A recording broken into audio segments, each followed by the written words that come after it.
Hello my dear students, आज मैं लेके आया हूँ इलेक्ट्रोस्टैटिक्स इस लेसन का लेक्चर नंबर 9। आज के लेक्चर में electric field intensity due to an electric dipole at a point along its axis as well as along its equatorial line, इन दोनों टॉपिक को हम कवर करने वाले हैं। तो चलो शुरू करते हैं बिना किसी देरी के। देखो, सबसे पहला हमें ये समझना है कि इलेक्ट्रिक फील्ड इंटेंसिटी क्या है। तो जैसे एक चार्ज लिया हम लिए यहाँ पर पॉजिटिव चार्ज, और हमें ये पता है कि पॉजिटिव चार्ज से इलेक्ट्रिक लाइंस ऑफ फोर्स ऐसे दूर जाते रहते हैं, राइट, यानी कि अवे जाते रहते हैं। तो ये पूरे एरिया में इलेक्ट्रिक फील्ड है। तो वो जो इलेक्ट्रिक फील्ड है उसका स्ट्रेंथ निकालना है, उसकी वैल्यू निकालनी है, उसे कहते हैं इलेक्ट्रिक फील्ड इंटेंसिटी, और दिखाते हम ई से रिप्रेजेंट करते हैं। तो अब अगर ये पॉजिटिव चार्ज है और मान के चलो कि यहाँ से कुछ डिस्टेंस के दूर पे इस पी पॉइंट पे मुझे इस चार्ज का इंटेंसिटी कितना है ये निकालना है। तो अब ये पी पॉइंट क्यू चार्ज से कितने डिस्टेंस के दूर पे है? आर डिस्टेंस के दूर पे है। तो क्यू चार्ज की इलेक्ट्रिक फील्ड इंटेंसिटी इस पी पॉइंट पे कितना रहेगा? तो उसका फॉर्मूला था E is equal to 1/4πε0 into के, और हमें यहां पर निकालना है इस चार्ज की इंटेंसिटी। तो इसका निकालना है, इसलिए ये प्लस क्यू है तो प्लस क्यू, और कितने डिस्टेंस के दूर पे? आर, तो आर का स्क्वायर। अभी देखो, हम जो भी यहाँ पर समझेंगे ना, तो यहाँ पर क्या करने वाले, इधर का जो मीडियम है उसको एयर मीडियम या वैक्यूम मीडियम समझते हैं। मतलब हम चार्ज को किसी वैक्यूम मीडियम में या एयर मीडियम में रखा है, तभी डाइलेक्ट्रिक कांस्टेंट के का वैल्यू 1 हो जाता है। तो हम हमेशा क्या समझेंगे? एयर मीडियम समझ कर ही करेंगे। तो ये फॉर्मूला बन गया। इस चार्ज का इस पी पॉइंट पे जो इंटेंसिटी है वो इतना आ रहा है, और निकालने का आंसर एकदम सिंपल है। सबसे पहला तो ये वैल्यू, इसकी वैल्यू फिक्स होती है। आपको ये पॉइंट पे निकालना है इस चार्ज का, तो वो चार्ज ले लो, और कितने डिस्टेंस के दूर पे निकालना है? आर डिस्टेंस, तो आर का स्क्वायर कर लो। तो आपको इस पॉइंट पे इस चार्ज की इंटेंसिटी पता चल जाएगी। हो गया। अब अगर मान के चलो कि हमने यहाँ नेगेटिव चार्ज लिए होते, तो नेगेटिव चार्ज के पास इलेक्ट्रिक लाइंस ऑफ फोर्स हमेशा टुवर्ड्स में आते रहते। तो इलेक्ट्रिक लाइंस ऑफ फोर्स कुछ इस तरह इसके टुवर्ड्स में आते रहेंगे। अब मैं यहाँ पर एक पी पॉइंट ले लेता हूँ, मान लो p point, electric lines of force ऐसे इसके तरफ आ रहे। अब ये क्यू चार्ज से पी पॉइंट आर डिस्टेंस के दूर पे है। अब मुझे पी पॉइंट पे ये माइनस क्यू चार्ज का इलेक्ट्रिक फील्ड इंटेंसिटी निकालना है। तो इलेक्ट्रिक फील्ड इंटेंसिटी का फॉर्मूला होगा 1/4πε0। हमें पी पॉइंट पे निकालना है इस चार्ज का, तो ये चार्ज है माइनस क्यू, और कितने डिस्टेंस के दूर पे? आर डिस्टेंस, तो आर का स्क्वायर करने का।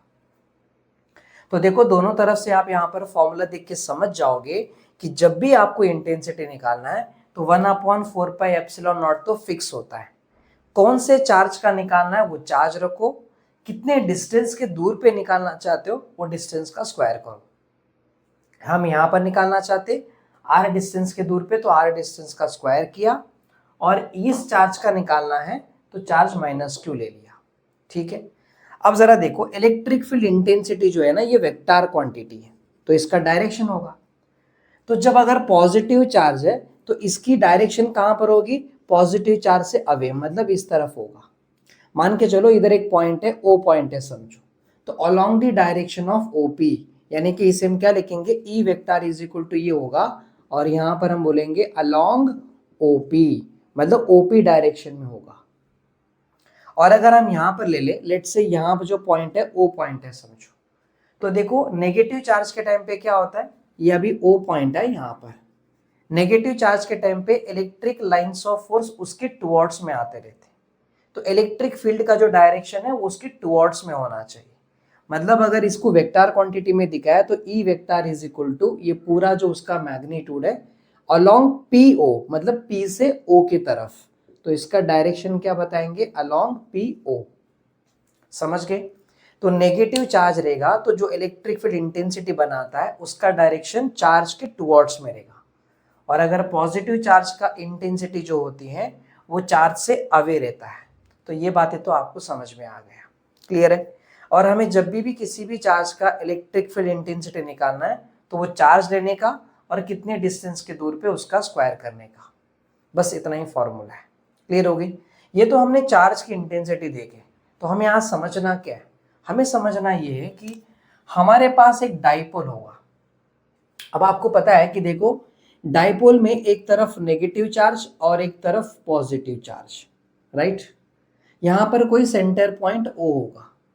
सेंटर से लेके जितने डिस्टेंस के दूर पे ये रहता है उतने ही डिस्टेंस के दूर पे ये रहेगा, मतलब दोनों चार्ज के जो बीच का डिस्टेंस है वो रहेगा 2L, राइट। अब ये जो आपको दिख रहा है स्ट्रक्चर, इसे कहते हैं इलेक्ट्रिक डाइपोल। इलेक्ट्रिक डाइपोल मतलब दो चार्ज होने चाहिए, इक्वल इन अपोजिट में रहना चाहिए, मतलब equal pair of and opposite, एक नेगेटिव एक पॉजिटिव रहेगा। तो देखो उनको कुछ डिस्टेंस से सेपरेट किया रहना चाहिए, यह है इलेक्ट्रिक डाइपोल। अब देखो ये दोनों चार्ज को जो यहाँ पर ज्वाइन करने वाला जो लाइन है इसे कहते हैं डाइपोल एक्सिस कहते हैं। तो डाइपोल एक्सिस के ऊपर से एक लाइन पास होके जा रहा है, इसे कहते हैं axial line. This is axial line. अब देखो ये है डाइपोल, तो डाइपोल में दो चार्ज है, एक नेगेटिव चार्ज एक पॉजिटिव चार्ज। अब मैं क्या कर रहा हूं, मैं यहां पर एक पॉइंट लेता हूं, लेट से P पॉइंट लिया, और वो P पॉइंट इसके सेंटर से, डाइपोल के सेंटर से R डिस्टेंस के दूर पे, इधर तक, ठीक है, R डिस्टेंस के दूर पे यहां तक। तो अब मैं ये चाहता हूं कि ये डाइपोल की जो इंटेंसिटी है वो P पॉइंट पे कितना रहेगा। अब P पॉइंट कहां पर आ रहा है, इस इलेक्ट्रिक डाइपोल के एक्सिस पे आ रहा है, यानी कि एक्सियल लाइन पे एक पॉइंट होगा P पॉइंट, वहां पर इस इलेक्ट्रिक डाइपोल की इंटेंसिटी कितनी होगी वो निकालना है। हो गया। दूसरा, अब ये इलेक्ट्रिक डाइपोल है तो यहां से एक लाइन पास होके जाती थी, इसे कहते हैं इक्वेटोरियल लाइन, या फिर डाइपोल का इक्वेटर कहते हैं। तो यह है इक्वेटर। इक्वेटर के ऊपर एक पॉइंट है यहां पर P पॉइंट। तो ये P पॉइंट के पास इन दोनों चार्ज की इंटेंसिटी कितनी होगी, दोनों चार्ज का जो इंटेंसिटी P पॉइंट पे होगा वो मुझे निकालना है। मतलब मुझे दो डेरिवेशन करनी है। एक डेरिवेशन P पॉइंट पे निकालना है इलेक्ट्रिक फील्ड इंटेंसिटी इस डाइपोल का, मतलब इसका भी इंटेंसिटी होगा और इसका भी इंटेंसिटी होगा। जो भी रिजल्टेंट इंटेंसिटी आएगा उसे हम बोलेंगे E एक्सिस। तो मुझे E एक्सिस निकालना है। अब देखो यहां पर इधर से इतने डिस्टेंस के दूर पे P पॉइंट है और यहां से इतने डिस्टेंस के दूर पे P पॉइंट है, और यहां से लेके यहां तक का जो डिस्टेंस है ये R है, ये हमें देख के रखते हैं। हमें इधर इंटेंसिटी निकालना है, इन दोनों चार्ज का कितना रहेगा, दोनों चार्ज का जो रिजल्टेंट इंटेंसिटी बनेगी इधर वो निकालना है। और कौन से पॉइंट पे, P पॉइंट, और P पॉइंट इक्वेटर पे है। तो जो भी इधर रिजल्टेंट इंटेंसिटी आएगा उसे हम कहेंगे E इक्वेटर। समझे। तो अब हमारे टॉपिक में हमें ये दोनों डेरिवेशन निकालना है, ये निकालना है और ये निकालना है।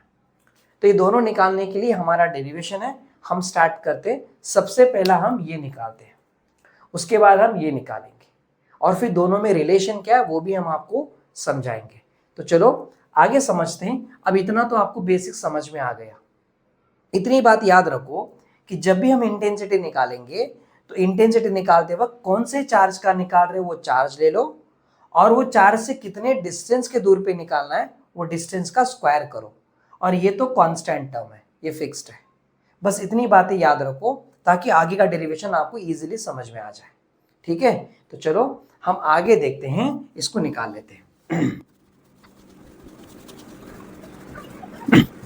देखो अब हमारा टॉपिक ये है कि electric field intensity, electric field intensity due to an electric dipole, due to an electric dipole at a point along its axial line, along its axial line, dipole के एक्सियल लाइन पे निकालना है। तो चलो हम यहां पर पहले डाइपोल निकाल लेते हैं। यहां होगा एक नेगेटिव चार्ज और यहाँ होगा एक पॉजिटिव चार्ज।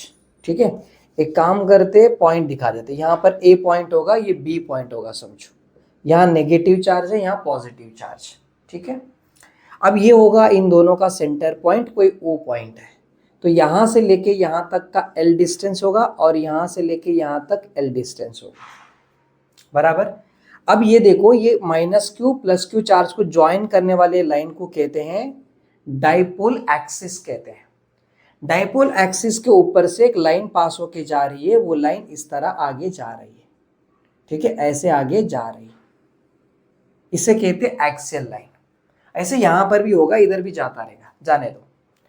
मुझे क्या करना है कि मुझे इस पॉइंट पे इलेक्ट्रिक फील्ड इंटेंसिटी निकालना है, और ये पॉइंट एक्सियल लाइन पे आ रहा है। अब जो ये पॉइंट है, ये पॉइंट, ये जो O वाला पॉइंट है यानी कि सेंटर, यहां से लेके R डिस्टेंस के दूर पे रहता है। कितने डिस्टेंस के दूर पे? R डिस्टेंस के दूर पे। अब ये डाइपोल की वजह से इधर कितनी इलेक्ट्रिक फील्ड इंटेंसिटी बनेगी वो मुझे निकालना है, राइट। तो सबसे पहला हम कुछ बेसिक चीजें समझ लेते हैं। मुझे ये बताओ कि B से लेके P तक का डिस्टेंस निकालना है, तो कैसे निकालेंगे? ये पूरे R में से यहाँ का ये L निकाल देंगे तो BP वाला डिस्टेंस मिल जाएगा, यानी कि BP या PB दोनों में से कुछ ही बोलो, इज इक्वल टू क्या रहेगा? R minus this L। ये पूरे R में से यहाँ का ये L माइनस कर देंगे तो ये वाला डिस्टेंस आ जाएगा, तो BP is equal to R minus L हो गया। ठीक है, अब अगर मुझे AP वाला डिस्टेंस निकालना है, A से लेके P तक का डिस्टेंस निकालना है, तो AP इज इक्वल टू, देखो यहां से लेके यहां तक R है और यहां से लेके यहां तक L है, मतलब ये L प्लस ये R दोनों मिलाएंगे तो ये डिस्टेंस आ जाएगा AP वाला डिस्टेंस। तो AP is equal to R plus L, ये आएगा। इतनी बातें आपको समझ में आ गया। ठीक है, अब हम क्या करेंगे, हम इलेक्ट्रिक फील्ड इंटेंसिटी निकालते हैं। देखो अभी ये P पॉइंट है समझो, right, this is a P point, है ना।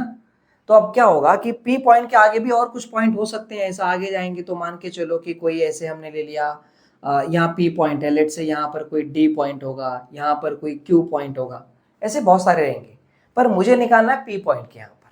समझ में आ गया? तो अब जरा देखो, अभी प्लस Q चार्ज की इंटेंसिटी यहाँ पर कितना होगा वो निकालेंगे, क्योंकि हमें डाइपोल की इंटेंसिटी यहाँ देखनी है। तो डाइपोल में दो चार्ज हैं, एक पॉजिटिव चार्ज, एक नेगेटिव चार्ज। तो पॉजिटिव चार्ज की भी इंटेंसिटी यहाँ बनेगी और नेगेटिव चार्ज की भी इंटेंसिटी यहाँ बनेगी, और दोनों की इंटेंसिटी अगर हम ऐड करेंगे तो हमें रिजल्टेंट इंटेंसिटी इधर कितना होगा वो पता चल जाएगा। तो पहले हम क्या करेंगे, यहाँ पर हम निकालते, चलो लेट से इसका निकाल लेते, इधर कितना रहेगा P पॉइंट पे। ठीक है, और उसके बाद हम यहाँ B पॉइंट पे जो चार्ज है उसका इंटेंसिटी कितना रहेगा वो निकाल लेते हैं। तो पहले हम इसका निकालेंगे, तो यहाँ बोलेंगे इलेक्ट्रिक फील्ड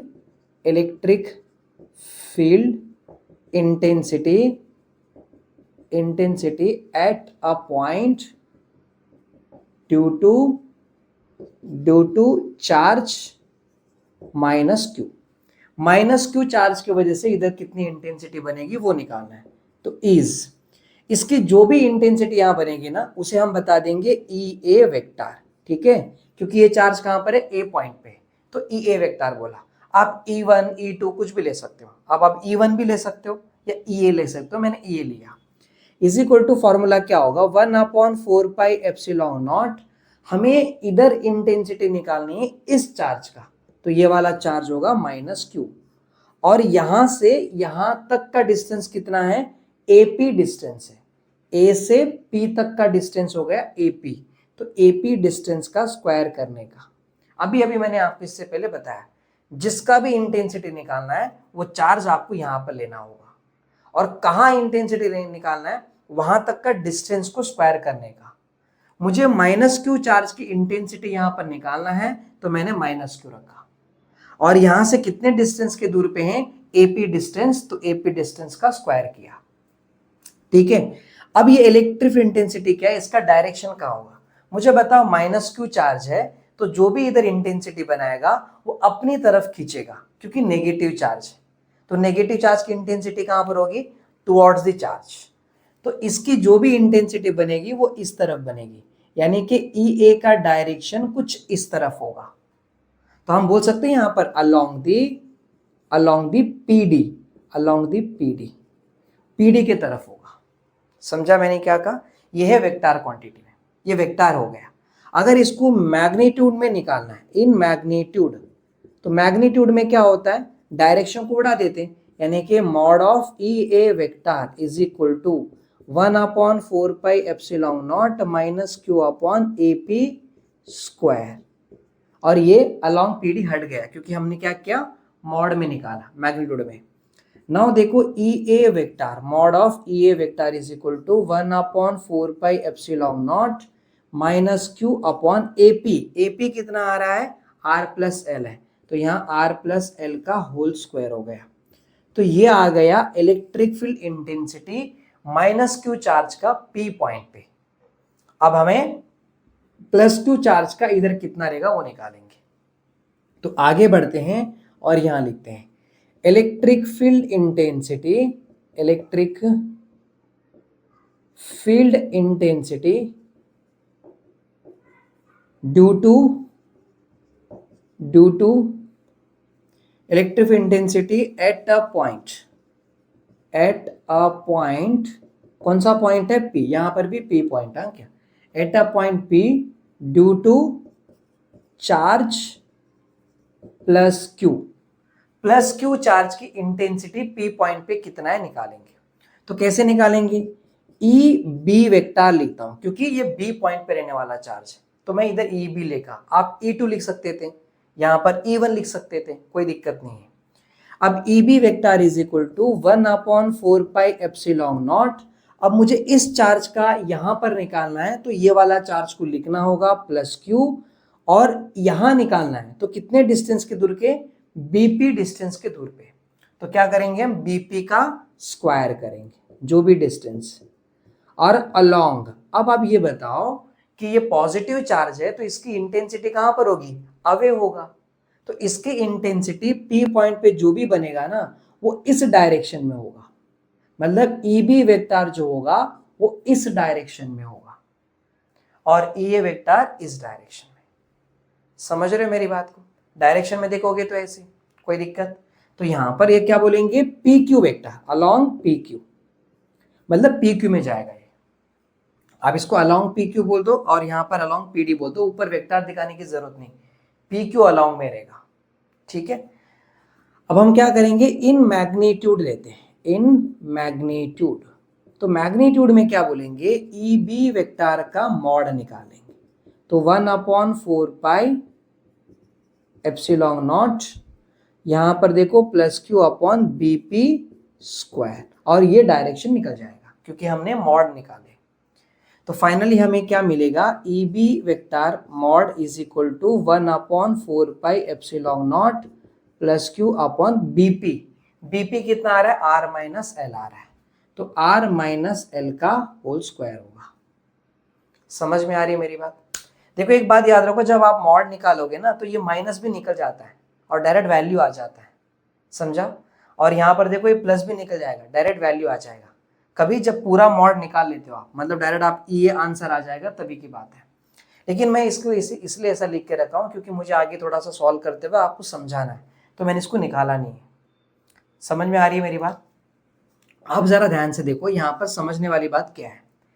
अब रूल्स के अकॉर्डिंग ये होना चाहिए कि जो भी इधर इलेक्ट्रिक फील्ड इंटेंसिटी बनेगी, किस किस की वजह से बनेगा, एक तो इसके वजह से और इसके वजह से, दोनों के वजह से इधर इंटेंसिटी बनेगा। तो जो भी इधर रिजल्टेंट इंटेंसिटी होगा वो दोनों किसका होगा, इसका प्लस इसका, दोनों का एडिशन होगा, दोनों का रिजल्टेंट होगा। तो हम क्या बोलेंगे इधर, electric field intensity, sorry resultant electric field intensity at a point P due to an electric dipole। Electric dipole के यहां पर electric dipole along its axial line, along its axial line, axial line पे कितना बनेगा। तो result क्या आएगा, जो भी यहां पर रिजल्ट आएगा ना उसको हम लिखेंगे E axis is equal to E A vector plus E B vector, ये दोनों को लिखेंगे। बराबर कि नहीं? आप जरा समझो मेरी बात को।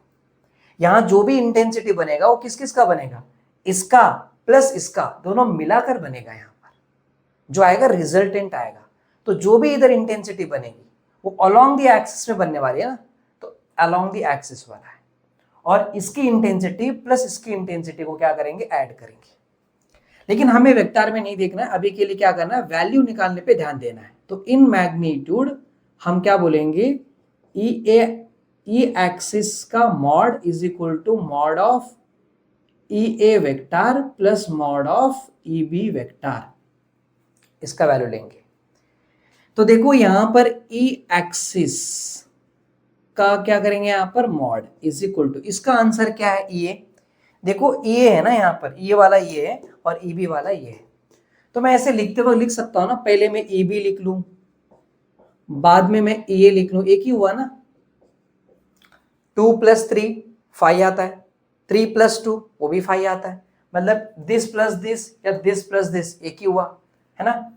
तो mod of E axis vector is equal to, इसका आंसर क्या आ रहा है, ये आ रहा है, ये आ रहा है कि 1/4πε0 प्लस क्यू अपॉन क्या, ये r माइनस एल का होल स्क्वायर, ठीक है। और यहां पर ये प्लस है, और उसके बाद E A vector, mod of E A vector क्या आ रहा है इधर, 1/4πε0 minus q upon r plus L का होल स्क्वायर। मैंने ऐसा क्यों लिखा पता है, पहले ये लिखा बाद में ये क्यों लिखा, क्योंकि इस वाले में प्लस क्यू है और इस वाले में माइनस क्यू है, तो माइनस वाला बाद में आ जाए प्लस वाला पहले आ जाए, इसलिए मैंने ऐसा लिखा था। बाकी कुछ नहीं, आप नॉर्मल किया तो भी आंसर आएगा, ऐसा कोई अलग नहीं आने वाला है। देखो अभी इनमें हम क्या करेंगे, इसमें देखो क्यू है और 1/4πε, यहाँ पर प्लस इंटू माइनस से माइनस हो जाएगा, मतलब इन शॉर्ट में क्या होगा, देखो ये q/4πε0 लिख दो ऐसे, q/4πε0 1/r माइनस एल का होल स्क्वायर हो जाएगा, प्लस इंटू माइनस माइनस, और ये q इधर आ जाएगा, q/4πε0 1/r प्लस एल का होल स्क्वायर, ऐसे हो जाएगा। बराबर है कि नहीं? देखो इसमें q/4πε0 q/4πε0 क्या कॉमन है, तो ये आ जाएगा अपना कॉमन q/4πε0, और अब इधर क्या बचेगा, 1/r माइनस एल का whole square minus 1/r plus L का होल स्क्वायर, ये रहेगा। बराबर, आगे बढ़ते हैं, और यहाँ पर q/4πε0, यहाँ पर देखो ये इधर मल्टीप्लाई हो जाएगा तो r प्लस एल का होल स्क्वायर माइनस है, और ये इधर मल्टीप्लाई होगा तो r माइनस एल का whole square upon this into this, यानी कि r माइनस एल का whole square into r plus L का होल स्क्वायर, इतना रहेगा। बराबर, एक बात नोटिस करो, आप जरा यहां पर ध्यान से समझो मैं बोलना क्या चाहता हूं। देखिए, एक तो ई बी वेक्टर यहां जा रहा है और ई ए वेक्टर इधर आ रहा है। अब हम मैथमेटिकल मेथड में ये पढ़े थे कि कोई वेक्टर अगर इस तरफ जा रहा है, समझो मान के चलो कि 5 मीटर वेक्टर है, और कोई वेक्टर यहां से आ रहा है, मान के चलो कि 2 मीटर वेक्टर है, तो रिजल्ट क्या होगा, ये दोनों एक दूसरे को ऑपोजिट में आ रहे हैं। ऑपोजिट में आता है वेक्टर, तब उनका सब्ट्रैक्शन किया जाता है। तो सब्ट्रैक्शन कैसे करेंगे, ये 5 में से यहां तक 2 माइनस कर देंगे, तो बचेगा कितना, 3 बचेगा, मतलब 3 मीटर बचेगा। अब जरा देखो, 5 मीटर वाला वेक्टर बड़ा था, 5 मीटर वाला वेक्टर बड़ा था, उसमें से 2 मीटर माइनस कर लिया, बचा कितना, 3 मीटर। 3 मीटर किसका है, पहले वाले वेक्टर का है, और पहला वाला वेक्टर राइट डायरेक्शन में जा रहा है, तो जो 3 मीटर वाला वेक्टर का डायरेक्शन है वो राइट डायरेक्शन में होगा।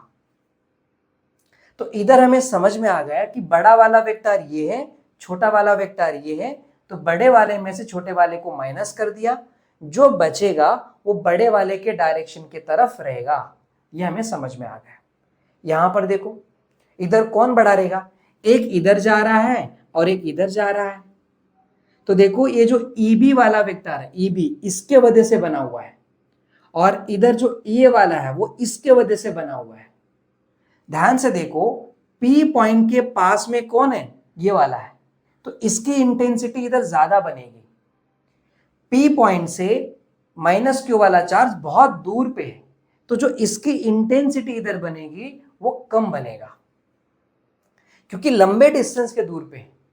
अब पॉइंट जितना चार्ज के करीब रहेगा ना, उधर ज्यादा इंटेंसिटी बनेगी, लेकिन अभी ये P वाला पॉइंट -Q चार्ज से बहुत दूर पे है, और यही P वाला पॉइंट +Q चार्ज से पास में है, तो इसका इंटेंसिटी इधर ज्यादा रहेगी और इसकी इंटेंसिटी इधर कम रहेगी। मतलब हमें क्या समझ में आ रहा है कि EB वेक्टर जो है वो ज्यादा होगा EA वेक्टर से, क्योंकि इसलिए BP वाला जो डिस्टेंस है, BP B से लेके P तक का, B से लेके P तक का, और AP वाला जो डिस्टेंस है, इन दोनों के कंपेरिजन में AP वाला डिस्टेंस बड़ा है। ये डिस्टेंस बड़ा होने की वजह से इसकी इंटेंसिटी कम बनेगी, ये डिस्टेंस कम होने की वजह से इसकी इंटेंसिटी यहाँ ज्यादा बनेगी, क्योंकि वो पास में है। तो आप समझ रहे हैं मेरी बात? ये जो रिजल्ट आ रहा है ना, वो किसका होगा, इसमें से इसको माइनस करके जो आया वो रहेगा। तो अगर आप ध्यान से समझोगे ना, तो देखो, अगर आप मान के चलो कि ये माइनस हटा दोगे, तो आप क्या बोलोगे, रिजल्ट आंसर क्या बोलोगे, इधर जो भी रिजल्ट आएगा ई एक्सिस, डायरेक्ट क्या बोलूंगा, EB माइनस EA बोलूंगा। तो EB माइनस EA, देखो EB माइनस EA आ रहा है ना, वही तो आ रहा है, मतलब फाइनल में आंसर वही आएगा। समझ रहे मेरी बात को? तो इस तरह किया जाता है। अब जरा मुझे ये बताओ, ज्यादा कौन है, EB वाला, कम कौन है, EA वाला। मतलब इधर का कम है, उधर का ज्यादा है, यानी कि EB वाला इतना बड़ा है, चलो मान के चलो 5 होगा, कितना, 5। और यहां पर ये कौन है, EA वाला है, ये कितना होगा, 2। तो रिजल्ट क्या आएगा बताओ, यहां से 5 है, उसमें से 2 कट गए, तो कितना बचेगा यहां पर, ये बचेगा यहां पर E एक्सिस, और कितना रहेगा, ये 3 रहेगा। यानी कि इधर जो इंटेंसिटी बनेगी, E एक्सिस जो भी बनने वाला है आगे जाके, उसका डायरेक्शन किधर होगा, इस तरफ होगा। मतलब एक बात तो पक्का हो गया कि E एक्सिस का जो डायरेक्शन है वो नेगेटिव से पॉजिटिव की तरफ होगा। समझ में आ गया? और इस डाइपोल का जो डाइपोल मोमेंट होता है, डाइपोल मोमेंट क्या था, P वेक्टर, वो भी नेगेटिव से पॉजिटिव की तरफ होगा, नेगेटिव टू पॉजिटिव होगा। एक बात समझा? तो जो इधर इंटेंसिटी बनेगी, वो इंटेंसिटी का direction along the -Q to +Q, मतलब इस तरफ होगा। और जो इसका डाइपोल मोमेंट आता है P, वो भी इसी तरफ होता है। डाइपोल मोमेंट फिक्स है, नेगेटिव चार्ज से पॉजिटिव चार्ज की तरफ होता है, वो फिक्स है। तो नेगेटिव से पॉजिटिव डाइपोल मोमेंट, और E एक्सिस भी इसी डायरेक्शन में, यानी कि दोनों सेम डायरेक्शन में बनेगा। कितना बनेगा अभी हम निकालते हैं, हमारा डेरिवेशन कंप्लीट नहीं हुआ है, क्योंकि मैं इसको निकालना चाहता हूं और आगे सॉल्व करना है। तो हम क्या करेंगे, इसको जरा हटा लेते हैं और आगे बढ़ते हैं। एक सेकंड, इसको हटा, ठीक है। देखो तो क्या आने वाला है, देखो यहां पर E axis mod of E axis is equal to, यहां देखेंगे A plus B whole square है, तो A plus B whole square का फॉर्मूला क्या होता है, A square plus B square plus 2AB, यही आता है। और A minus B whole square होगा तो A square plus B square minus 2AB। तो देखो इसमें A कौन है, R square plus L square plus 2AB, यानी कि 2RL हो गया, ये बंद कर लिया, फिर माइनस है। अब यहाँ पर A minus B whole square, यानी कि A square plus B square minus 2AB, यानी कि 2RL हो गया, अपॉन नीचे क्या है यहाँ पर A minus B whole square A plus B whole square. याद रखो, आप A माइनस बी और A प्लस बी जब ऐसे करते थे तो आंसर क्या आता था, A square minus B square आता था। A minus B into A plus B क्या आता था, A square minus B square. अगर मैं इस पे स्क्वायर कर दूं, इस पे स्क्वायर कर दूं, तो इस पे क्या आएगा, स्क्वायर आ जाएगा। तो सेम वहां पर देखो, आर माइनस एल का whole square, are plus L का होल स्क्वायर, मतलब R square minus L square का होल स्क्वायर, ऐसे आना चाहिए। तो यहाँ पर हम क्या लिखेंगे, R square minus L square का होल स्क्वायर, ये आ गया ऐसे। नाउ यहाँ पर E axis mod is equal to, देखो यहाँ R square plus L square plus 2RL, और अंदर minus R square minus L square minus into minus plus 2RL upon, देखो यहाँ पर क्या है, ये R square minus L square का होल स्क्वायर हो गया, ठीक है, ये ऐसा आ रहा है। अभी देखो ये plus R square minus R square plus L square minus L square, 2RL कितना, 4RL। तो अब ये कैसे बनेगा आगे दिखाते, देखो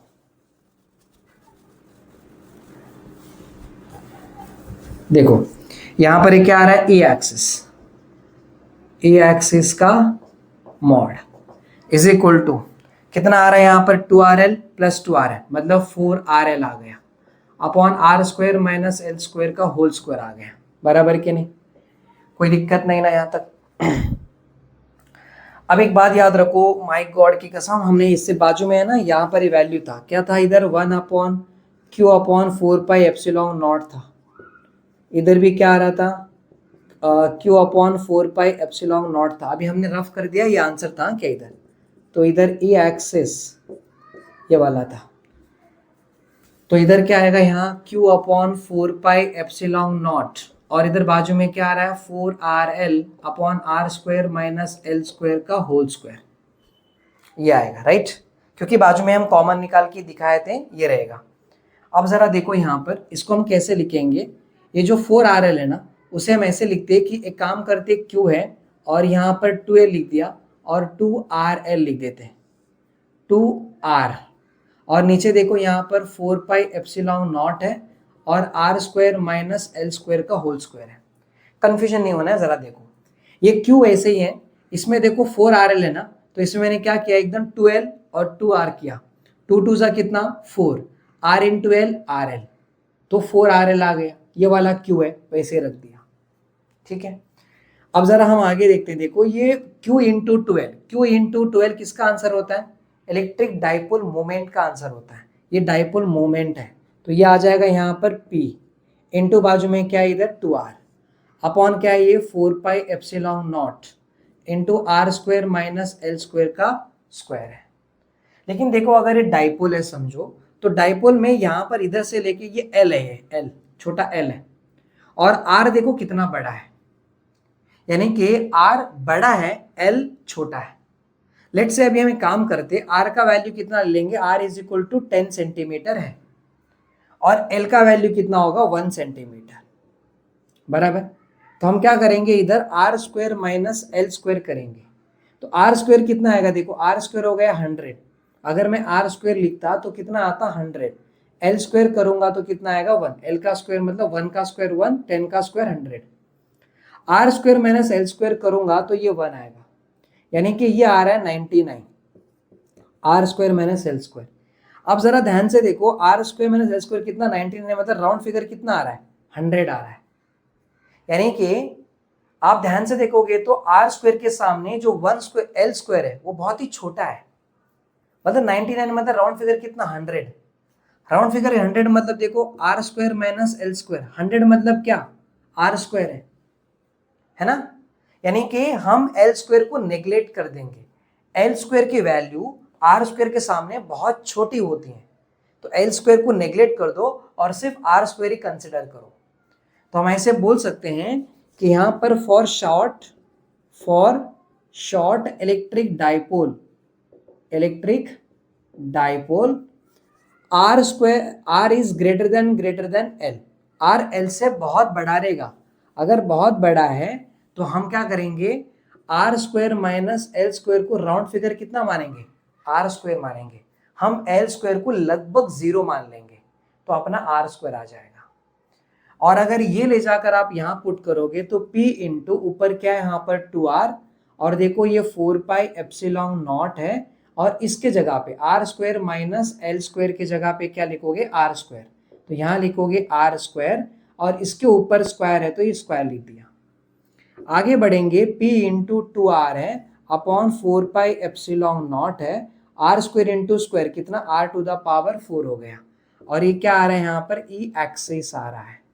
नाउ यहां पर देखो E axis is equal to, यहां एक आर कैंसिल हो जाएगा, तो नीचे कितना रहेगा, आर का क्यूब रहेगा। तो ऊपर क्या आ रहा है, ऊपर आ रहा है 2p अपॉन 4πε0 आर क्यूब आ गया, बराबर। इसे जरा ऑर्डर में लिखते हैं। ऑर्डर में कैसे लिखेंगे, देखो E axis is equal to, यहां पर देखो 1 अपॉन 4πε0, यहां 2p अपॉन आर क्यूब, ये आपका आंसर आ रहा है। तो जो भी यहां पर इलेक्ट्रिक फील्ड इंटेंसिटी बनेगी अलोंग द एक्सियल लाइन पे, इस डाइपोल का वो रहेगा ये, E axis is equal to 1 upon 4πε0 2p upon are cube, ये रहेगा। अब जरा देखो, अगर हम इसे वेक्टर क्वांटिटी में देखें, किसमें, वेक्टर में, वेक्टर में देखेंगे तो कैसे बोलेंगे, वो जो ई एक्सिस वेक्टर है वो कितना आ रहा है, 1 upon 4πε0 2p upon are cube आ रहा है। देखो ये वेक्टर क्वांटिटी है, p क्या है, वेक्टर क्वांटिटी। अब इस दोनों में हम क्या समझ पाएंगे, देखो p जो है ना, p क्या, इलेक्ट्रिक डाइपोल मोमेंट है। डाइपोल मोमेंट का डायरेक्शन हमेशा नेगेटिव चार्ज से पॉजिटिव चार्ज की तरफ होता है, मतलब इस डायरेक्शन में जा रहा है, इस डायरेक्शन में p वेक्टर जा रहा है।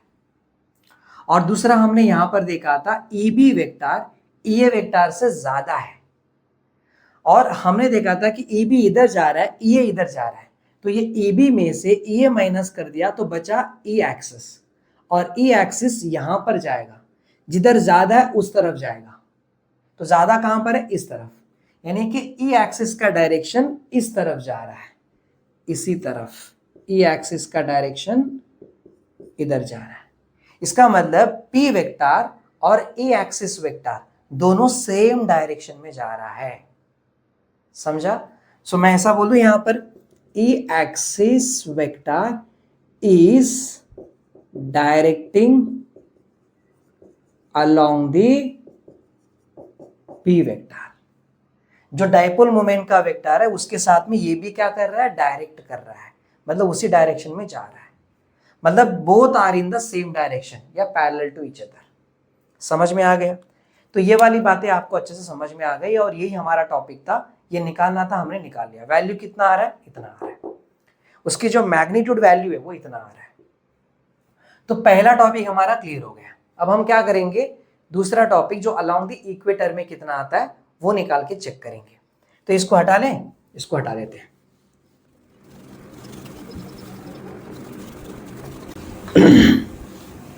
देखो अब हमारा टॉपिक है नेक्स्ट वाला, electric field intensity due to an electric dipole at a point along its equatorial line.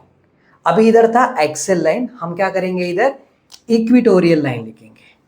तो टॉपिक चेंज होके बन रहा है इक्वेटोरियल लाइन, इक्वेटोरियल लाइन, ठीक है। तो अब वो कैसे निकालना है, तो बहुत इंपॉर्टेंट है, जरा समझो इसको।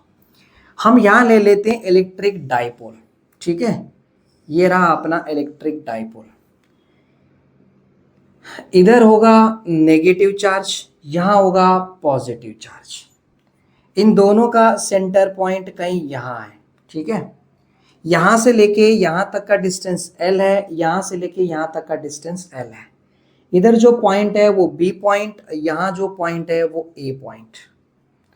अब इक्वेटर मतलब कहां से, इधर से पास होके जाता है, ये रहा अपना इक्वेटर वाला पॉइंट। मान के चलो कि यहां पर कोई P पॉइंट है, इधर P पॉइंट है। अब इस चार्ज की इंटेंसिटी यहां पर कुछ तो बनेगी, ये नेगेटिव चार्ज है, तो जो भी यहां पर इंटेंसिटी बनाएगा वो अपनी तरफ बनाएगा, तो इसकी इंटेंसिटी कुछ अपनी तरफ ऐसे होगा।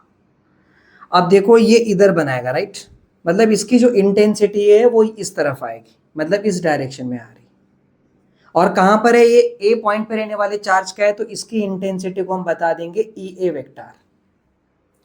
अब इधर जो इंटेंसिटी इस चार्ज का बनेगा, ये पॉजिटिव चार्ज है तो इंटेंसिटी ऐसे बनाएगा, इलेक्ट्रिक फ्लक्सेस ऐसे जाएंगे, तो यहां जो इंटेंसिटी बनाएगा वो इधर ऐसे रहेगा, थोड़ा सा डायग्राम अच्छे से आना चाहिए, नहीं तो दिखाने में मुश्किल हो जाएगा। 1 मिनट। हाँ, ऐसे, ठीक है, ये इधर बनेगा। इसका जो डायरेक्शन है वो कहां पर होगा, कुछ इस तरफ होगा। ये कौन है, ई बी वेक्टर, क्योंकि बी पॉइंट पर रहने वाले चार्ज की इंटेंसिटी ऐसे होगी। और ये रहा पी पॉइंट।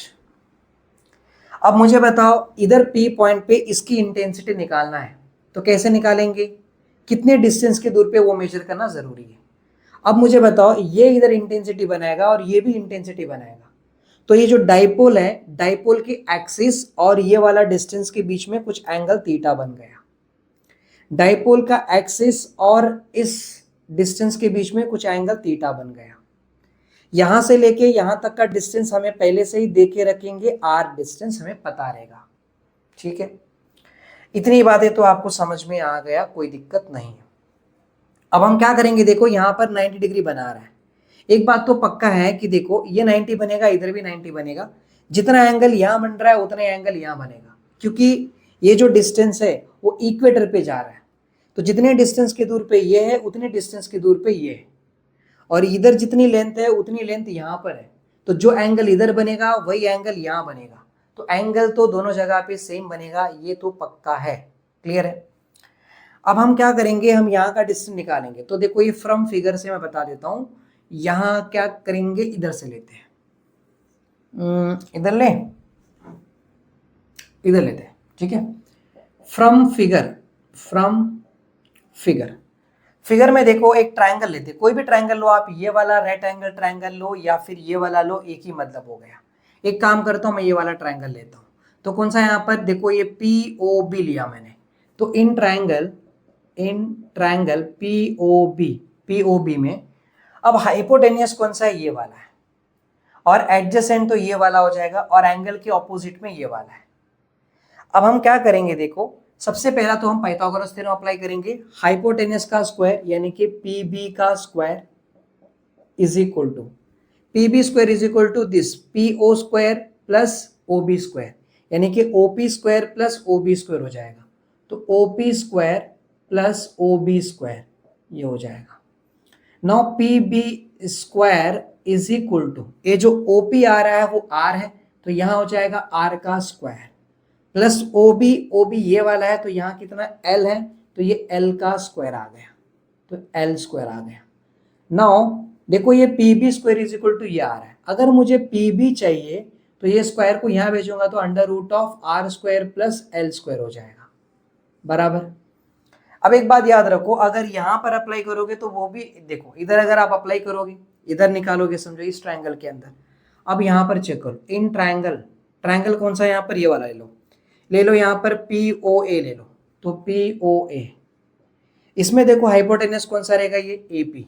तो यहाँ लिखेंगे हम A P square is equal to this square plus this square. ये वाले ट्रायंगल में ये 90 डिग्री बन रहा है, तो ये हाइपोटेनियस है, तो this square plus this square, यानी कि O P square plus O A square. तो यहाँ लिखेंगे O P square plus O A square. तो now A P square is equal to O P square, O P कितना है are square और ये कितना एल स्क्वायर। अगर हमें ए पी चाहिए तो under root of are square plus L square. जरा ध्यान से देखो, ए पी पी बी दोनों सेम आ रहा है, मतलब एक बात तो पक्का हो गया कि भाई साहब ए पी जितना रहेगा उतना पी बी रहेगा, और कितना आता है under root of are square plus L square आता है, ये समझ में आ गया। हम ये बोल सकते हैं कि जितना ए पी का स्क्वायर आता है उतना ही पी बी का स्क्वायर आएगा, और ये कितना आएगा R square plus L square आएगा। आपको देख के समझ में आ रहा है, पी बी स्क्वायर जितना है उतना ए पी स्क्वायर है, पी बी जितना है उतना ए पी है। तो जो बातें आपने वहां पर समझा मैंने वही यहाँ पर लिख दिया, कुछ नया नहीं किया है, जो यहाँ पर है वही किया है। अब अगर मान के चलो कि कोई भी ट्रायंगल, जैसे मैंने इन ट्रायंगल इसका ले लेता हूँ, ये वाला ट्रायंगल कौन सा, पी ओ बी ट्रायंगल। अगर पी ओ बी में अगर मैं यहाँ पर कॉस थीटा लेता हूँ, कॉस थीटा, तो cos theta is equal to क्या होगा, एडजेसेंट अपॉन हाइपोटेनियस। इस राइट एंगल ट्रायंगल में कॉस थीटा ये है तो एडजेसेंट ये होगा, और हाइपोटेनियस ये हो जाएगा। तो एडजेसेंट कितना है यहाँ पर ओ बी, और हाइपोटेनियस है पी बी, तो यहाँ हो जाएगा O B upon P B. That means cos theta is equal to O B, O B है L और पी बी हमको नहीं पता, तो हम क्या लिखेंगे इधर L अपॉन पी बी। लेकिन पी बी के बारे में आप जानते हो कितना है यहाँ पर, under root of are square plus L square, तो यहाँ पर under root of are square plus L square आ रहा है। मतलब एक बात तो हमें समझ में आ गया है कि जो कॉस थीटा है वो क्या होता है, वो आता है कि यहाँ पर L upon under root of are square plus L square आता है। अगर आप बोल रहे हो सर ये ट्राइंगल लिया आपने, ये ट्राइंगल लेके चेक करो, इसका किया तो भी वही आएगा, चेक कर लेते हैं। अगर हमने यहाँ पर कॉस थीटा लिया समझो, तो cos theta is equal two adjacent, देखो ये यहाँ पर ओ ए है, एडजेसेंट ओ ए, और हाइपोटेनियस क्या रहेगा यहाँ पर, ए पी रहेगा, तो यहाँ पर आ गया A P. No cos theta is equal to O A, O से लेके ए तक कितना, स्मॉल एल है, तो यहाँ पर स्मॉल एल, और ए पी कितना आ रहा है, under root of are square plus L square आ रहा है। चेक करो ये आंसर और ये आंसर दोनों क्या है, सेम है। मतलब कॉस थीटा ये आता है, ये बात आप समझ के रख लो, इसमें कोई दिक्कत नहीं है, इतनी बातें तो पक्का समझ में आ गया। मतलब ए पी पी बी दोनों सेम सेम होते हैं, कॉस थीटा दोनों में सेम आएगा। मैंने पहले ही बताया था कि ये एंगल सेम ही होते हैं तो वैल्यू भी सेम आएगा। ठीक है, अब हमारे पास है ना बोर्ड की कमी पड़ जाएगी, तो हम क्या करेंगे, इसको निकाल लेते हैं, क्योंकि डेरिवेशन हमें बड़ा करके दिखाना है तो इन जगहों का खाली करना पड़ेगा। ठीक है, जरा आगे बढ़ते हैं, यहां तक तो बातें क्लियर हो गया, राइट। अच्छा एक काम करते हैं, अभी मुझे ये निकालना है कि इसका इलेक्ट्रिक इंटेंसिटी इधर कितनी बनेगी, तो कितना बनेगा बताओ। अब हम यहां से लिखते हैं ऐसे, electric field intensity, electric field intensity at point P due to charge minus Q। Minus Q का यहाँ पर इंटेंसिटी कितनी बनेगी, कैसे निकालेंगे, यहाँ पर जो भी आएगा यहाँ पर ले लिया, E A vector is equal to, formula क्या रहेगा देखो यहाँ पर, अब यहाँ रहेगा 1/4 एप्सिलॉन नॉट, ये तो फिक्स है, और हमें निकालना है इस चार्ज का, तो यहाँ पर कौन सा, माइनस Q चार्ज है, तो माइनस Q, और यहाँ से कितने डिस्टेंस के दूर पे हैं, AP डिस्टेंस के दूर पे है, तो हमने क्या किया, AP स्क्वायर किया, बराबर। और कौन से डायरेक्शन में रहेगा, अलोंग दी PA, तो PA डायरेक्शन में आएगा, तो हम यहाँ बोलेंगे कि अलोंग PA रहेगा, बराबर, कोई दिक्कत नहीं। अब यहाँ पर देखो, इधर हम क्या करेंगे, इसे मैग्नीट्यूड में लिखेंगे, इन मैग्नीट्यूड, तो इन मैग्नीट्यूड, मैग्नीट्यूड में क्या होगा कि E A is equal to 1/4 epsilon naught minus Q upon A P square, ये होगा, बराबर कि नहीं, ये मैग्नीट्यूड में आ गया। मैं अलोंग पी ए जो डायरेक्शन बता रहा है उसको निकाल दिया और ये लिख के दिखाया आपको, हालांकि माइनस भी उड़ जाता है, मॉड निकालेंगे तो ऐसे, हम अगर निकालेंगे तो माइनस भी जाएगा, पर हमें बाद में एडिशन करके दिखाना है। चलो मुझे बताओ, इसका अगर आप मॉड निकालोगे तो ये भी हट जाएगा, तो बचेगा क्या बताओ, ये आएगा ना 1/4 epsilon naught Q upon A P का स्क्वायर है, ये आएगा, राइट, क्योंकि हमने क्या किया, मॉड निकाला इसका, तो मॉड वाला आंसर ये आ रहा है। ठीक है, चलो यहां तक तो बातें क्लियर हो गई। अब चाहिए तो इसको एक्सपांड करके देख सकते हो आप, यहाँ पर E A vector, sorry mod of E A vector is equal to 1/4 epsilon naught Q upon A P, कितना आ रहा है, ए पी स्क्वायर आ रहा है, are square plus L square आ रहा है, तो ये आ गया r square plus L square. ठीक है, चलो एक काम करते हैं, इसका निकाल के देखते हैं। अब यहां पर अगर हम ये निकाल के देखेंगे तो electric field intensity at point P due to charge plus Q charge की इंटेंसिटी कितनी होगी, तो फॉर्मूला क्या है यहाँ पर, E B vector is equal to 1/4 epsilon naught, हमें इस चार्ज का निकालना है, तो चार्ज लेंगे प्लस Q, कितने डिस्टेंस के दूर पे है, PB डिस्टेंस के दूर पे, तो PB का स्क्वायर, अलोंग कहां पर होगा, ये BP डायरेक्शन में होगा, ये वाला क्या था, PA डायरेक्शन में, ये वाला BP वाले डायरेक्शन में, इधर जा रहा है, तो अलोंग BP, बराबर। लेकिन अगर इसका हम मैग्नीट्यूड लेंगे तो क्या होगा, इसका पूरा मॉड आएगा 1/4 epsilon naught Q upon PB square आ जाएगा, तो फाइनली हमें क्या मिलने वाला है, EB vector mod is equal to 1/4 epsilon naught Q upon PB square. अब 1/4 epsilon naught Q upon PB कितना आ रहा है, PB square r square plus L square आ रहा है, are square plus L square. अब आप देखो और आप मुझे खुद बता दो कि एक बात तो आपको समझ में आ गया होगा, ईबी वेक्टर मतलब मॉड ऑफ ईबी वेक्टर यानी कि magnitude of the electric field due to a charge at B और due to a charge at A, दोनों का आंसर चेक करो। ये वाला आंसर और ये वाला आंसर दोनों चेक करो, सेम सेम आ रहा है। दोनों आंसर क्या आ रहा है? सेम सेम आ रहा है। मतलब क्या समझा? जितनी इंटेंसिटी ये बनाएगा उतनी इंटेंसिटी ये बनाएगा, क्योंकि दोनों सेम डिस्टेंस के दूर पे है, तो दोनों की इंटेंसिटी का जो वैल्यू है वो सेम होगा। मैं डायरेक्शन की बात नहीं कर रहा हूं, डायरेक्शन अलग है, इसका डायरेक्शन इधर है, इसका डायरेक्शन इधर है, मैं डायरेक्शन की बात नहीं कर रहा हूं, वैल्यू की बात कर रहा हूं। दोनों का वैल्यू क्या है? सेम सेम आ रहा है। मतलब हम एक बात समझ गए कि इसका और इसकी वैल्यू सेम है, तो हम जो समझे वो हम यहां लिख लेते हैं। हम क्या समझे वो लिख लेते हैं। एक सेकेंड, हमें यह समझ में आ गया कि यहां देखो mod of E A vector और mod of E B vector same है। क्या है? सेम है। और इसका मतलब हमें यह समझ में आ रहा है कि इसकी वैल्यू कितनी है? 1/4πε0 Q upon R square plus L square, ये आ रही है। देखो दोनों का चेक कर लो, ये आंसर और ये आंसर क्या आ रहा है? सेम आ रहा है। That means we can surely say that E A is equal to E B. जितना ई है उतना ई बी है, ये बात तो पक्का हो गया ना? समझ में आ गया है ना? अब असली काम तो अभी है, क्योंकि अब तो आपने बेसिक समझ लिए जो आपको पहले से पता था। अब बस इसका जो मेन स्टेप क्लियर होगा ना, तो फिर आपका डेरिवेशन भी कंप्लीट हो जाएगा। देखो क्या समझना है अभी देख लेते हैं। लेकिन असल मुद्दा ये है कि हम अभी ये समझ गए कि इनकी वैल्यूज तो सेम है लेकिन डायरेक्शन अलग अलग है। और इलेक्ट्रिक फील्ड क्या है? एक वेक्टर क्वांटिटी है, तो डायरेक्शन के साथ साथ वैल्यू भी होता है। तो अब हम ये देखेंगे, देखो इधर कैसा हो रहा है, एक वेक्टर यहां जा रहा है, मतलब यहां ऐसा समझते चलते, एक वेक्टर यहां जा रहा है।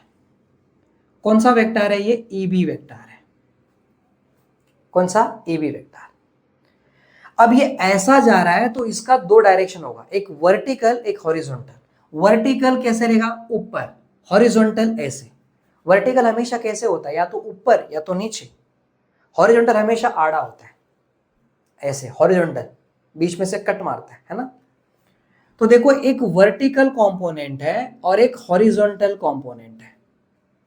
वर्टिकल कंपोनेंट हमेशा साइन रहता है, हॉरिजॉन्टल कंपोनेंट हमेशा कॉस रहता है। अब जरा देखो, अगर हम यहां से देखेंगे तो जो एंगल है, अगर इधर से एक लाइन निकालेंगे समझो, तो जो एंगल यहां बनेगा वही एंगल यहां बनेगा। मतलब इधर एंगल थीटा बन रहा है तो इधर भी कितना बनेगा? थीटा। मतलब यहां क्या बनेगा? थीटा बनेगा।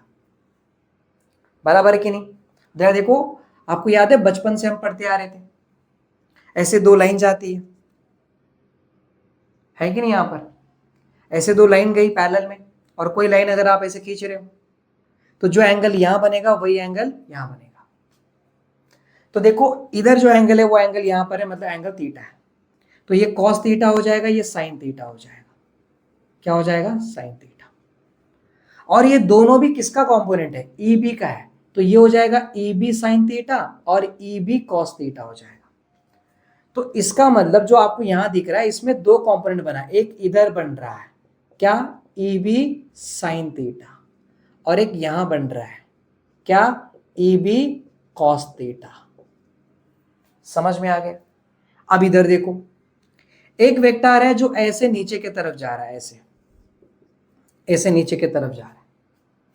तो देखो आप नीचे की तरफ जाते हो तो आप यहां पर खड़े हो ना इधर, तो हॉरिजॉन्टल ये हो गया और वर्टिकल ये हो गया। ये जो नीचे की तरफ जा रहा है ये कौन है? ये है ई ए वेक्टर, तो ये ई ए वेक्टर हो गया। अब ये अपना हॉरिजॉन्टल है और ये वर्टिकल है, तो हॉरिजॉन्टल वाला हमेशा कॉस और वर्टिकल वाला हमेशा साइन। अब जरा देखो इसको लाइन खींचो, ऐसे ऐसे अगर लाइन खींच लोगे और ऐसे लाइन खींचोगे तो जो एंगल यहां बनेगा वही एंगल यहां बनेगा इधर। देखो अभी ये ऐसा है ना, यहाँ पर सॉरी माफ करो, ऐसा है, ये लाइन ऐसे है, इसको ऐसा खींचो तो जो एंगल यहां बनेगा वही एंगल इधर बनना चाहिए। ऐसे हमें पता है ना, इस तरफ दो पैरेलल लाइन है ऐसा जा रही है, तो जो एंगल यहां पर होगा वही एंगल इधर होना चाहिए।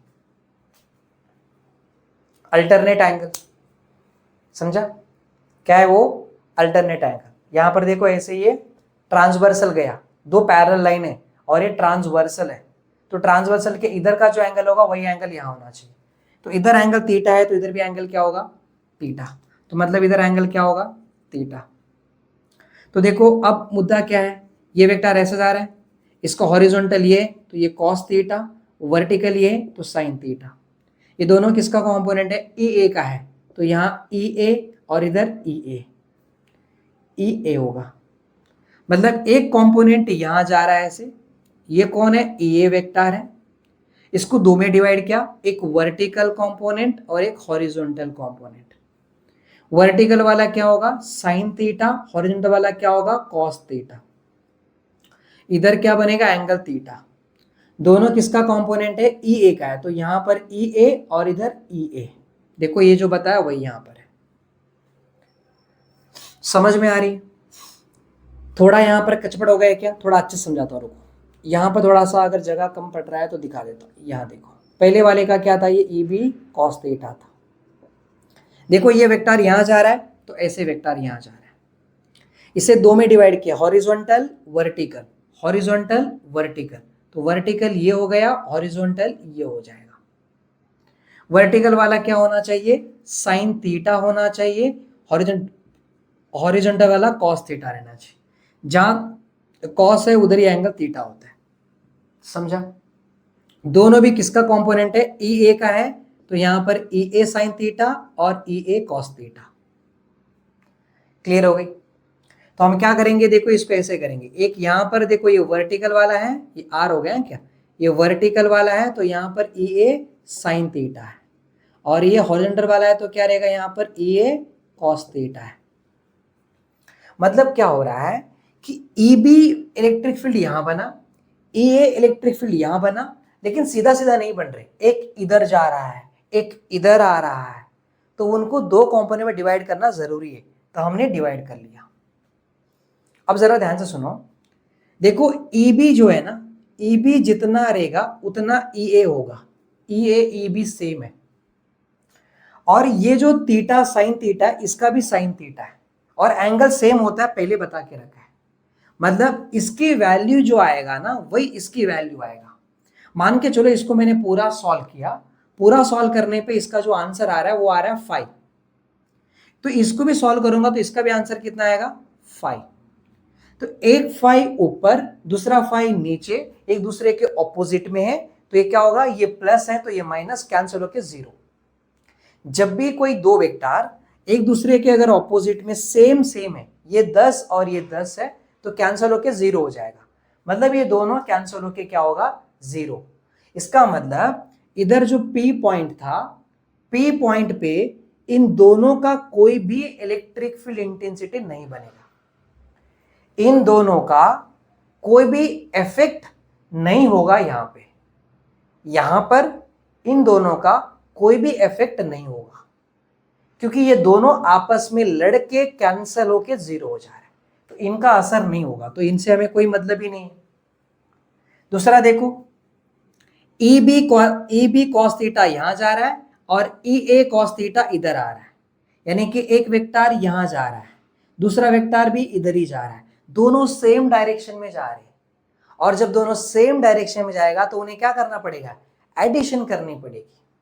मतलब इधर जो भी इलेक्ट्रिक फील्ड बनेगा वो इन दोनों के वजह से बनेगा, मतलब इनके वजह से बनेगा, इन दोनों के वजह से नहीं बनेगा, क्योंकि ये ऊपर ये नीचे ये आपस में कैंसिल होके चले गए, ये आपस में 0 हो गए, तो इनका तो कोई असर नहीं पड़ेगा। इधर इधर किसका असर पड़ेगा?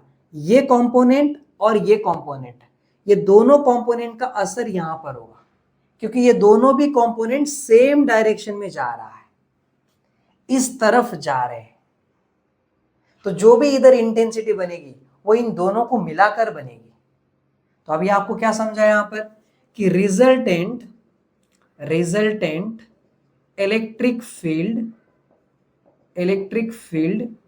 Intensity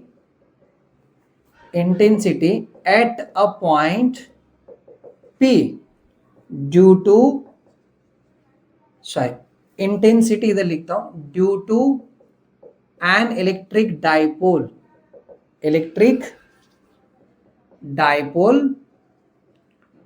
at a point P along its equatorial line मतलब हमें ये पता चल रहा है कि P पॉइंट पे जो इंटेंसिटी बनेगी इन चार्ज का वो है इक्वेटोरियल लाइन पे बनने वाली इलेक्ट्रिक फील्ड इंटेंसिटी। और उसका आंसर क्या होगा कि E इक्वेटर, इसका डायरेक्ट लेता हूं कि इज इक्वल टू क्या बनेगा, ये प्लस ये, क्योंकि देखो ई ए साइन थीटा यहां जा रहा है और ए बी साइन थीटा भी यहां जा रहा है, दोनों मिलाएंगे तो रिजल्ट कितना बनेगा पता चलेगा। इधर ये दोनों भी आपस में कैंसिल होके 0 हो गए, तो इन दोनों का तो कोई असर नहीं है। अब ये दोनों भी एक ही डायरेक्शन में जा रहे हैं, मतलब दोनों का क्या करना पड़ेगा, एडिशन करनी पड़ेगी, क्योंकि एक ही डायरेक्शन में है। तो क्या होगा यहाँ पर, E A cos theta plus E B cos theta. देखो E A cos theta A B cos theta दोनों को ऐड करेंगे तो रिजल्ट पता चल जाएगा। क्लियर हो गई। अब एक बात देखो कि यहां पर हम क्या कर रहे हैं कि ई ए कॉस थीटा है तो ई ए कॉस थीटा लिखा, ई ए कॉस ई ए और ई बी दोनों सेम है, तो मैं क्या करता हूं कि यहां पर ई बी के जगह पे ई ए लिख लेता हूं, या फिर एक काम करो ई ए के जगह पे ई बी लिख लो, आपकी मर्जी कैसे भी लिख लो। मैं एक काम करता हूँ यहाँ पर ऐसे पुट करता हूँ, इधर ई बी लिख लेता हूँ, ई ए इज इक्वल टू क्या, ई बी, तो इसके जगह पे ई बी लिख लिया, और बाजू में क्या है यहाँ पर ई बी कॉस थीटा, तो कितना आएगा यहाँ पर 2 E B cos theta. Now 2 E B का आंसर, ई बी का आंसर कितना आ रहा है, ई बी हो या ई ए हो एक ही आंसर आ रहा है ना। देखो कितना ये 1/4 epsilon naught Q upon are plus L का whole square, are plus L का होल स्क्वायर। तो यहाँ पर देखो ई बी के जगह पे ये लिख लेता हूँ, क्या है वो 1/4 epsilon naught Q upon are plus L का होल स्क्वायर, और बाजू में क्या है कॉस थीटा। कॉस थीटा का आंसर क्या है, L upon under root of are square plus L square है, यानी कि इधर L upon under root of are square plus L square.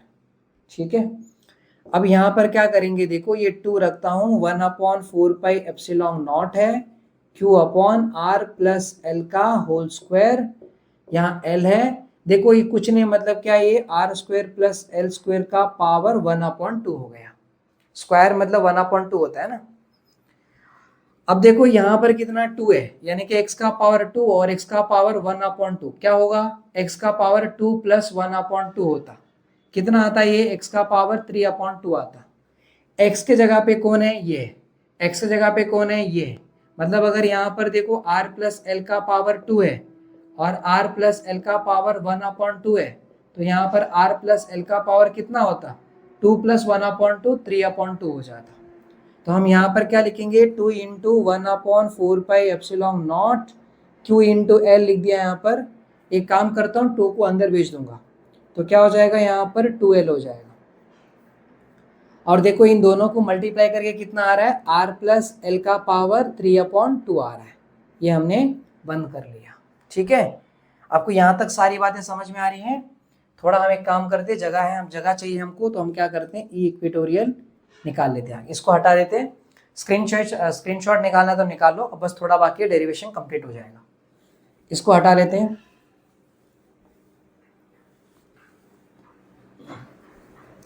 देखो सो यहाँ पर क्या हो रहा है कि ई इक्वेटोरियल इज इक्वल टू, देखो 1/4 एप्सिलॉन नॉट, अभी अभी हमने बताया था कि शॉर्ट इलेक्ट्रिक डाइपोल है, समझो यहाँ लिख लेते, रुको, फॉर शॉर्ट इलेक्ट्रिक डाइपोल।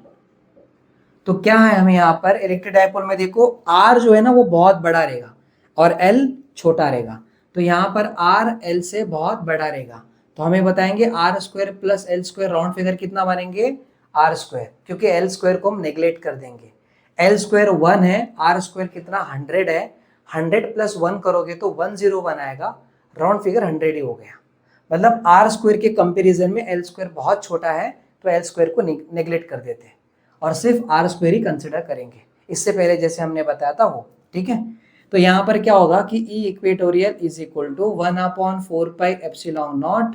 यहाँ पर देखो Q इंटू 12 ऊपर है, ऐसे ही ये ऐसे रहेगा। देखो इस R प्लस एल है ना, यहाँ पर माफ करना, ये R square plus L square है। देखो ये क्या था यहाँ पर, R square plus R plus L square. एक मिनट, हाँ आर प्लस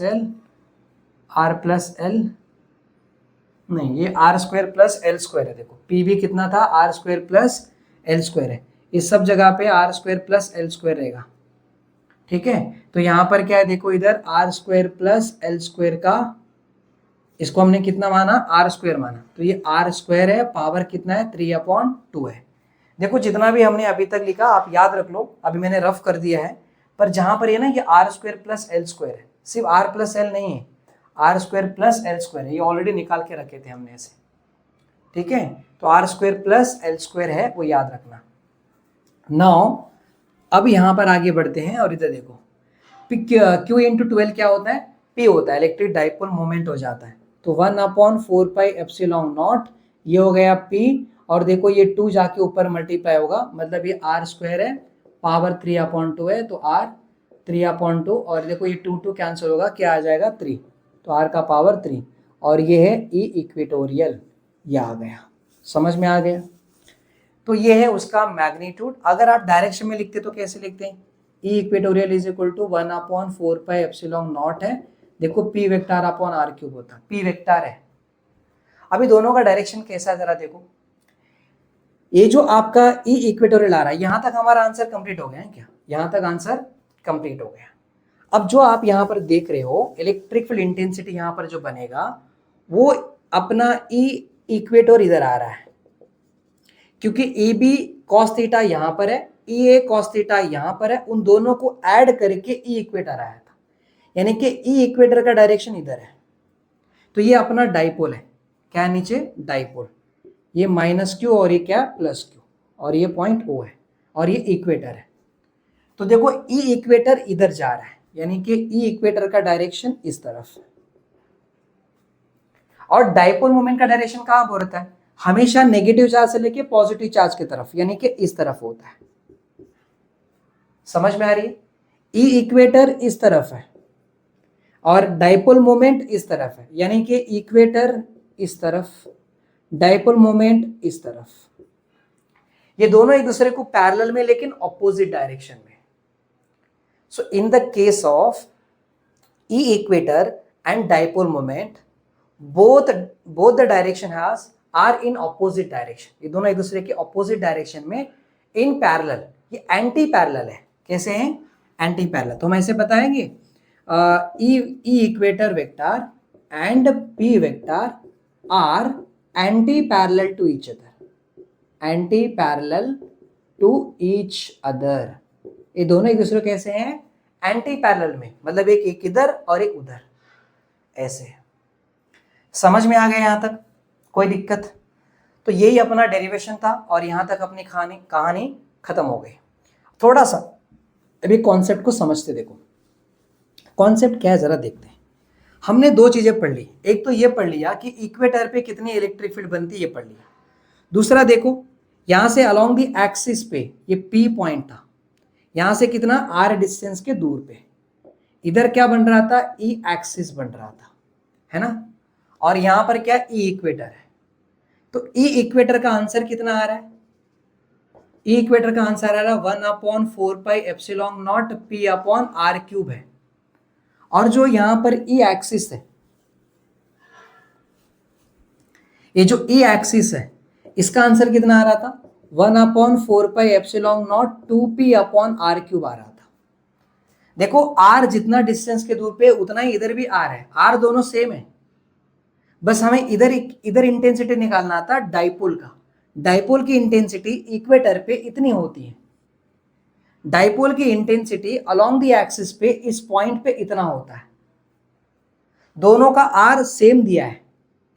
तो जरा रिलेशन देखो कैसा होगा, ई एक्सिस जो आपको दिख रहा है उसे मैं कैसे लिखता हूं, 2 को जरा साइड में हटा लेता हूं, तो ये कैसा होगा 1/4πε0 पी अपॉन आर क्यूब होगा, और E axis is equal to 2। इसका देखो, इसका आंसर क्या है, ई इक्वेटर है, मतलब ई इक्वेटर है। इसका मतलब एक बात तो याद रख लो, E axis is the twice the E equator. E axis जो है ई इक्वेटर का ट्वाइस है, दुगुना है। मतलब अगर इधर 5 बनेगा तो इधर 10 बनेगा, इधर अगर 10 बनेगा तो इधर 20 बनेगा। मान के चलो कि इधर ई इक्वेटर कितना आ गया, 10 न्यूटन पर कूलम आ गया, तो इधर जो इंटेंसिटी बनेगी ये कितनी होगी, ये 20 न्यूटन पर कूलम होगा। इधर की इंटेंसिटी से दुगुना रहेगा। समझ में आ रही है, ये रिलेशन है। सो आई थिंक आपको समझ में आ गया। बीच में एक जगह पे मैंने वो R square plus L square है, वहां पर मैंने लिखते वक्त आर प्लस एल का होल स्क्वायर लिख लिया है। एक बार करेक्शन कर लो, क्योंकि फिर से वापस रफ करके वो समझाना ये टाइम जाएगा। तो समझ लो कि वहां पर R square plus L square था, तो वो जरा कुछ करेक्शन कर लोगे, बाकी डेरिवेशन आपको समझ में आ गया। तो आज के लेक्चर में बस इतना ही, अगले लेक्चर में मिलेंगे। तब तक के लिए जय Hind, thank you so much.